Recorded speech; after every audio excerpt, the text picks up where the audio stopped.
3 de novembro de 2010, visitação ao túmulo de Jesus. Ali dentro daquele buraco que esse pessoal está entrando, é um buraco de uns 3 metros por 2, buraco escuro, só isso, mais nada. Esse é o túmulo de Arimateia, José de Arimateia.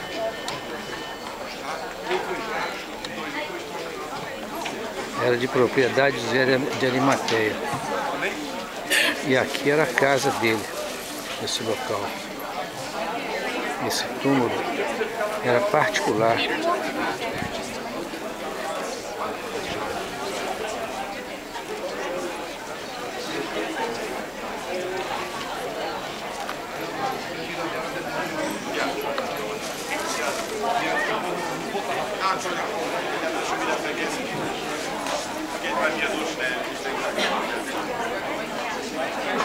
Turma do Brasil, do bonezinho preto, e de outros países.